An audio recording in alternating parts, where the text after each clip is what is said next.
Hello, Hello. and welcome to us sitting in a room together, which for ages we couldn't do.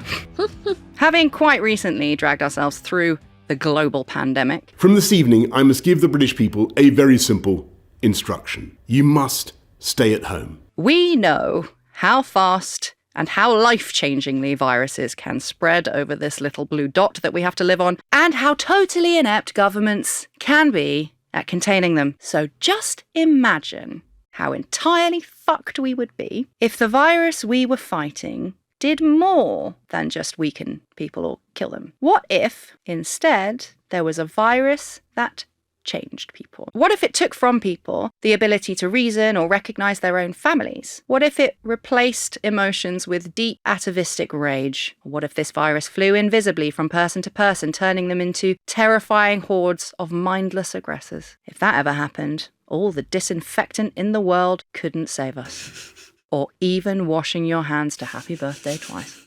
Or being locked up in your house for 2 Slowly years. descending into alcoholism and pissing in my washing basket. Yes, I remember it all too well. Thank you very much. So the reason all this sounds like it's pulled straight out of science fiction is because it is. Zombies are a certified pop culture phenomenon. But unlike their Halloween costume counterparts like vampires, ghouls, and witches, zombie lore today is rooted in science. The tradition originally comes from Haitian voodoo. But in voodoo, zombies start off as individual, undead monsters. Previously dead people, brought back through possession by demigods called Lua. It was done to one body at a time for a specific purpose. And importantly, you couldn't catch it. The idea changed over the years with the influence of ghost and vampire myths. And zombie lore now, more than anything, is a story of contagion. A virus spread through bites or even just passed through the air. One that changes people into ravenous, mindless monsters, hell-bent on sinking their teeth into people to spread the disease. In modern zombie stories from 28 Days Later and The Last of Us, writers and showrunners have expanded on the zombie myth. So let's explore the very worst that deadly pathogens can do. Just how close to reality are we talking? This week, we're looking through all of the most likely real-life scenarios in which something like a zombie outbreak could occur. And we're going to do a little brush-up on what we've covered before, the teeth-gnashing, mind-bending frenzy of rabies. You were asking me earlier about seals in Cape Town. Uh-huh. They've all got rabies. But how are you a seal with hydrophobia? Answer me that, internet. Anyway, moving on. We're going to look at the crafty, bodily-controlling fungus Cordyceps, which makes insects go on a sex-mad, amphetamine-fueled rampage until their literal butts fall off. And we explore the possibility of ancient viruses trapped for millions of years in the Siberian permafrost being released back into the air. This is the shorthand. Like we said, the rules on what exactly constitutes a zombie varies from story to story. The US-based Zombie Research Society defines a zombie with 3 criteria. A, it is a reanimated human corpse. B, it is relentlessly aggressive. And C, it is biologically infected and infectious. Item A is the one we'll spend the least amount of time talking about today. You can't bring people back from the dead. It's immediately a bit of a foible in these 3 points that have to be met. But before we move on, we should probably mention the Haitian zombie drug. In April 1962, Claverius Narcisse checked into a hospital in Deschapelles, Haiti. He was spitting up blood, and he was confused and feverish. 3 days later, he was pronounced dead. And a day later, he was buried. Then, 18 years later, he came back to the village. His relatives recognized him immediately, and he even backed his identity up by recalling intimate family information. Claravis said that he'd been paralyzed but fully conscious for his entire burial, and then said his body was dug up and given a strange paste by a voodoo priest. He said that he quickly gained back control of his body, but stayed dazed, confused, and compliant. Claravis said that he was made to work on a sugar plantation for years, and told investigators that he believed he had been made into a zombie, and that the sorcerer had taken his soul. I'm watching a TV show at the moment. It sounds terrible, but it is actually quite good. It's called Evil. Terrible name. But it's about a priest hot priest, obviously, classic. Or he's not a priest yet. He's about to become a priest. He's about to be ordained, but he's in seminary. And a psychologist. And they team up and they investigate miracles and or possessions and or like other nefarious or very nice things that are happening by people who are coming to the church claiming that it is a possession or an angel or something like this. And then it's like... Christian X-Files. Yeah, exactly. And then at the end of each episode is like, they always find a potential scientific solution. But the priest is like, but we still don't know. Oh, so literally Christian X-Files. Okay. It's fun. It is fun. I'm sold. It is fun, honestly. And in one of the episodes, they're talking about zombies, but it was talking about the sugar plantation thing. So I'm not surprised that Clarivis is saying that, because it was this idea that zombies were actually something that was made up by owners of sugar plantations who would say that as a way to stop slaves from killing themselves because the conditions were so horrible. Because they told them, if you kill yourself, you will come back. We will turn you into a zombie and you will be forced to work the sugar plantation for all eternity as a zombie. Whereas if you just work this sugar plantation like you're supposed to and then you die, you might go to heaven. So don't you dare kill yourself. And that's actually where the myth originally came from. And it was used as a way to scare slaves from killing themselves, which I thought was quite interesting. In Clarivis's case, what do we think actually happened? The most likely explanation was put forward by ethnobotanist Wade Davis. He suspected that Clarivis was given a mixture of naturally occurring but highly potent chemicals.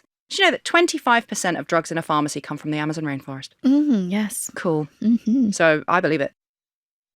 If you mix a toxin found in a pufferfish with one found on toads and apply it to a wound, you become Homer Simpson. Or you can induce a coma so deep that medical instruments would register you as dead. And as for the wake-up gel, Davis thinks that that is most likely a weed called Datura stramonium, otherwise known as devil's trumpet. It's a powerful hallucinogen, which is known to be used ritually to induce intense, sacred, or occult visions.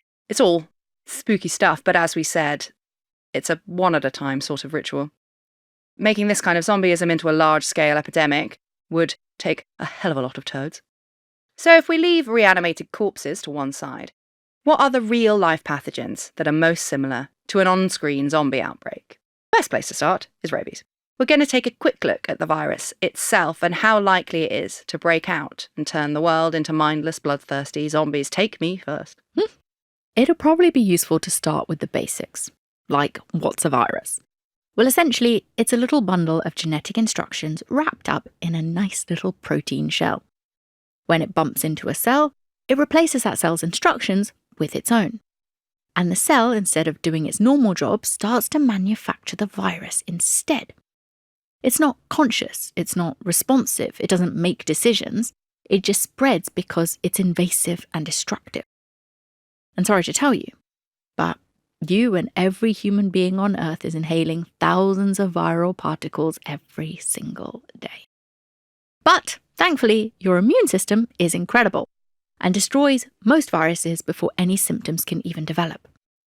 Still, some viruses are one step ahead, and rabies is one of them.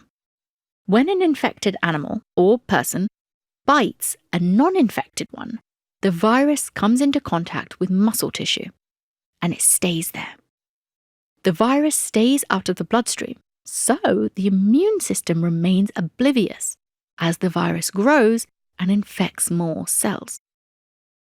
Only when it's strong enough does the virus finally enter the nervous system and hot-foot it to the brain. The individual feels a tingling sensation near the bite, and then it is way too late to act. They already have a 99% chance of death. In a flash, the person changes. They can become delirious, aggressive, paranoid, and adverse to light. And they become deathly afraid of water. And that's because the virus doesn't want you to swallow your saliva. It wants you spitting and foaming all around, because that increases the chance of infection. So infected people are aggressive and unpredictable, and if they bite you, you go the same way, and that sounds like a zombie to me. The goodish news is that rabies is actually quite bad at spreading between humans.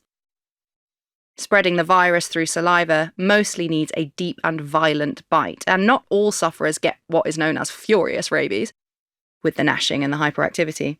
But it is quite a hard way to then spread it because people are like, that person's nuts. Don't go fucking near them. That person's got rabies. Most people just become severely ill and confused. So compared to airborne viruses like the flu or COVID, rabies is very slow going. The only way that it could really fuck us is if the rabies virus mutated to be better at travelling through the air, like COVID did. Viruses mutate pretty much every time they find a new host, and in some bat-filled caves in Texas, rabies virus has been recorded in the air. Don't go in there. Stay away from the bats. Did you learn nothing? Stay away from caves, stay away from bats. Let's close all of the caves. Why are we doing this again? That and the air rabies is thought to have infected and killed 2 researchers just from breathing it in. Oh, good. So if a future mutation of air rabies develops to be airborne for longer, so it can travel away from the caves in Texas, we are in trouble. The next course on our zombie infection tasting menu is Cordyceps. You might know Cordyceps as the breakout star of HBO's The Last of Us. The show is set in a world in which spore-spreading, mind-altering fungus has taken over most of the world's living things, and the virus on the show is based on a very real fungus, Cordyceps, which acts as an endoparasitoid on insects. And this is pretty fascinating stuff. Basically, a fungus is not an animal or a plant, but it is very much alive. Fungi eat organic matter, so plants and animals, and the only way they can grow is through their food. And they talk to each other on their internet. Yeah. Now, most fungi are content to chow down on dead or dying matter or snack on cast-offs like molted hair or shedded skin, but not these cordyceps. Cordyceps feed on a live host, and while it's doing so, it also controls that host, like a little insect puppet, marionette master. I wouldn't mind being a puppet for like a day. I'm tired. Someone take the wheel. Most kinds of cordyceps are tailored specifically to feed on just one insect species. And its whole existence is built around feeding off and manipulating that one species to spread its nasty spores as fast as it can. The first one we'll look at is Cordyceps unilateralis, otherwise known as zombie ant fungus to make it simpler. Its spores lie dormant in the soil in humid tropical forests in North America, Europe, East and Southeast Asia. And it lies there, sleeping until it is unwittingly trodden on by a little ant. And then it latches on and starts boring through the ant's exoskeleton and into its body. For a while, the ant seems totally normal to the rest of the colony, and that is important because ants are savage. If one gets sick, it is banished from the rest of the colony and left to die. So, the ant carries on as normal for the first few hours, but all the while, the cordyceps is growing, wrapping fungal threads around the ant's muscle tissue, getting all up in its nervous system. And this is key. Cordyceps isn't interested in the ant's stupid little brain, just hijacks the ant's muscles. And from then on, the ant is powerless to fight it. Then the cordyceps makes the ant wander off from its colony. Having lost all control, it walks towards the most humid spot it can find, climbs to a leaf that's about 11 inches off the ground, which is the perfect spot for a spore sniper. The ant is made to then walk to the edge and sink its teeth into a leaf with all its remaining strength, in an action known as a death grip. And there it will stay, as the cordyceps eats the ant alive from the inside. And when the fungus is strong enough, days after the ant has died, it's time for one final flourish. A long, winding stalk suddenly bursts out of the ant's head. Whoa. Ugh. Grim. It's the fungus's fruiting structure. Basically a big hose to spray out, you guessed it, fungal spores all over that patch of forest. Spores rain down, some ideally landing on more ants, and some staying dormant in the soil, awaiting to be tripped. The zombie ant fungus is the most famous, but there are actually lots of different cordyceps that hijack other insects in maybe even wilder ways. One variant of cordyceps is Massospora, and that only affects cicadas. It essentially eats them from the inside out before turning them into a drugged-up, sex-crazed zombie. In cicada mating cycles, the males send out mating calls, and the females flick their wings to show that they're interested. But when a male cicada comes down with a case of the cordyceps, it starts responding with the female wing flick too. And this makes it highly attractive to both sexes. So it goes around shagging any and all takers. By this time, the cicada's abdomen will be chock full of spores, eventually destroying its entire lower half and making it fall off. And that's just the beginning. Then the buttless male cicada will go absolutely nuts. It gets a huge rush of energy and stays awake for days. The leading theory is that the cicada is high as a kite, absolutely flooded with an amphetamine called cathinone. Some have even found to be pumped with psilocybin, the hallucinogenic compound found in magic mushrooms. With fungal spores still shooting out of their backsides, the cicadas fly around all over the place, spreading spores like a possessed salt shaker and probably seeing everything look a bit twinkly. Then, totally exhausted and missing their entire bottom half, the cicada's spent body drops to the ground and it's all over. Being infected with a deadly fungus that will force you to dance around wildly, shagging everything that moves until your arse literally falls off, is not everyone's idea of a good time. Well, but the good news is that they are a long way off scaling up to working on us vertebrates. Cordyceps are hyper-specialised to a single species, and it tends to choose ones that are pretty easy to hijack. Mammals and other vertebrates are pretty complex, and it will probably take them tens of thousands of years to evolve enough to take us on. That's not to say it's impossible, though. Athlete's foot, yeast infections, and thrush are all fungi and have evolved to get into human tissue. Don't I know it? But we're a way off from them controlling our brains or our muscles or our feet or our vaginas. I don't know. If I've got thrush, I feel pretty controlled. In fact, it might reassure you to note that people in China have been drinking cordyceps for hundreds of years. Scientists started studying it in 1993 when Chinese long-distance runners started breaking world records, and they were found to be drinking a tonic made from zombie fungus. And you can even buy it here, apparently, in high-end wellness brands, and it's thought to help with respiratory, liver, heart, and lung diseases. And for our last potential zombie apocalypse, we are taking you to the frozen north. About a fifth of the entire northern hemisphere is covered by permafrost, soil that has stayed below 0 degrees for thousands, sometimes millions of years. It's very cold, it's very dark, and it's extremely low on oxygen too, which just so happens to make it perfect for preserving biological material. In fact, as geneticist Jean-Michel Claverie told The Observer, you could put a yogurt in permafrost and it still might be edible 50,000 years later.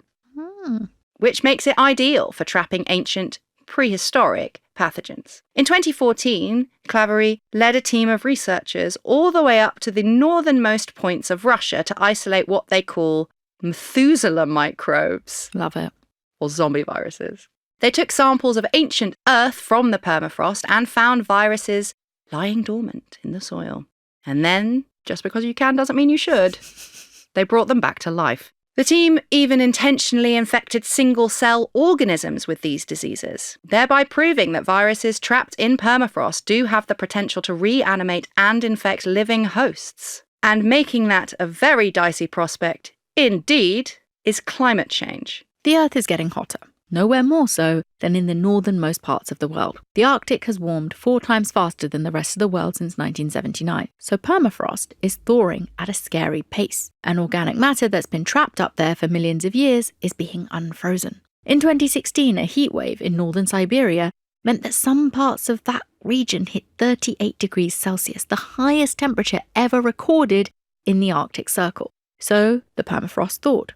It exposed reindeer carcasses that had been infected with anthrax. It caused the world's first anthrax outbreak for decades, and it even took a child's life. The danger suddenly seemed very real.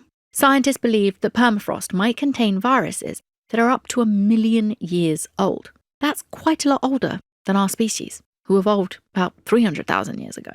That means that no human immune system has ever come into contact with those particular microbes. It's a very real possibility that some of these viruses affected Neanderthals and may have even killed off other similar species. In 2022, a sample was found in Siberia that was more than 48,500 years old. It's the oldest frozen virus to have infected living cells.